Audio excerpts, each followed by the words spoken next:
Hi, today we are going to answer the question of what to do when your team member talks too much when you're coaching them. So I got this question from one of my group coaching students, and I noticed a trend.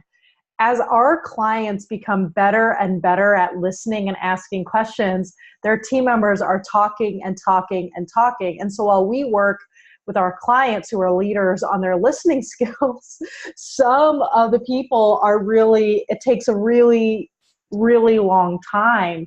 And this is a problem because they run out of time and they don't get to the action part of a coaching call, or coaching calls go twice as long without being twice as effective. But there is a bigger problem here. And here's the bigger problem. Your team member does not know how to communicate concisely or prepare for a meeting properly. When we are coaching people and we are leading people, some of the effectiveness of the coaching has to do with our preparation. But that's only half of the battle, because the other person is half of the conversation as well. And if they do not come in prepared to communicate clearly, concisely, and move into action, then you're going to lose as a leader. And so what we need to do is we need to train our people to communicate more clearly and more concisely, to prepare for appointments, because I want you to think about this. If this is how they show up for you, right? Talk for an hour and a half without getting anywhere, then that's probably how they're showing up for other people. And how could this be impacting their sales conversations, recruiting conversations, their own relationships with their team members, their ability to get leads, turn conversations into appointments, or to get referrals? It's going to be a lot harder. So this is going to be something that's impacting your team member throughout their business if they're unable to speak clearly and concisely. So I'm going to give you 4 tips today on what to do if your team member is talking too much in coaching calls. So number 1 is to set the agenda in advance. This is really important, because if your team member isn't prepared, they'll just come and you'll start asking questions and they'll be running in stream of consciousness. And so one of the things that I have started to do over the past 3 or 4 weeks, as I've noticed my coaching load has really increased, I need to be more efficient on my calls and a little bit more prepared. And so this is what I have been sending to clients, and it's been working really, really well. So here's what it is. I want to make sure that you get the most out of our time together tomorrow. Would you mind, in the next morning, shooting me the following: 3 wins, what feels heavy in your business, what success looks like in the next 2 weeks, and what you need clarity on to make that success a reality. That way I can gather my thoughts.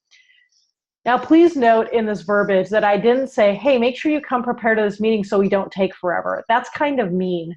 What we want to do is we want to position this to, can you send me the stuff in advance so that I can serve you best? Now, some of these things are intentional, so let me explain. Number 1, 3 wins. Some of the research that I've done on gratitude will say always focus on 3, because it's easy to think of 5. And when we think of 3 wins or 3 things we're grateful for, and we have so many more we could count, we have this feeling of abundance. If we're trying to get 7 wins or something, even if we have 5 or 6, we feel like it's not enough. So 3 wins, what feels heavy in your business. And I did a podcast on this a while back.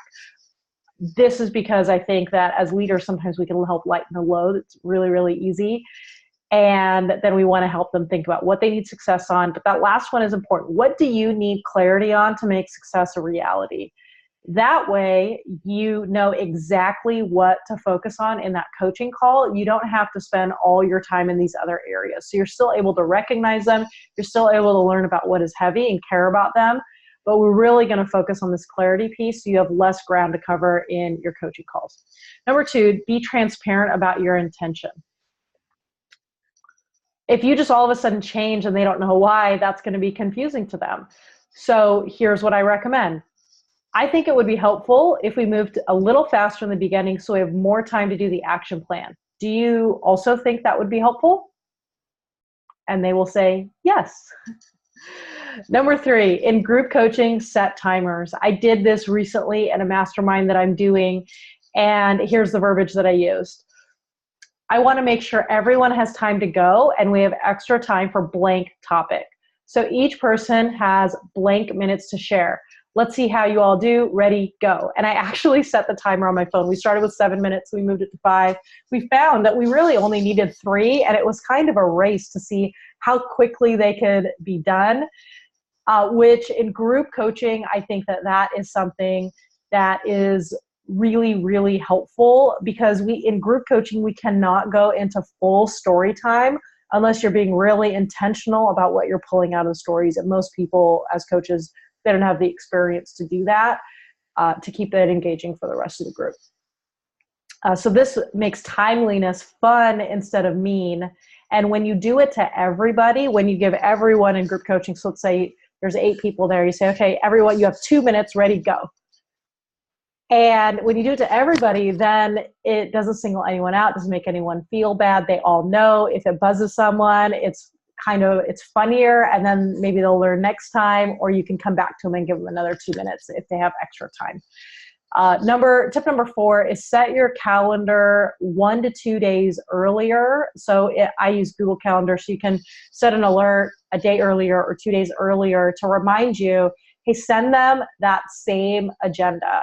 I want to make sure that we get the most out of our time together tomorrow. Would you mind shooting me the following 3 wins, what's heavy, what success looks like, and what clarity you need? This way I can gather my thoughts.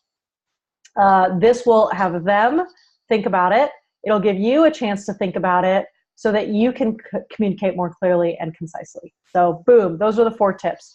If your team member talks too much, number 1, set the agenda in advance. Number 2, be transparent about your intention. Number 3, set timers in group coaching. Number 4, set a calendar to remind you 1 to 2 days earlier to request the agenda. Now, disclaimer, you might think it's the other person that talks a lot, but it might be you. So check yourself before you wreck yourself. Make sure that you have a timer on how much you talk. Make sure you're transparent about your intention. Make sure you set your calendar to prepare, and that you have your thoughts for the agenda so that you aren't actually the one that is causing the inefficiency. I hope this was helpful for you. Have a great day.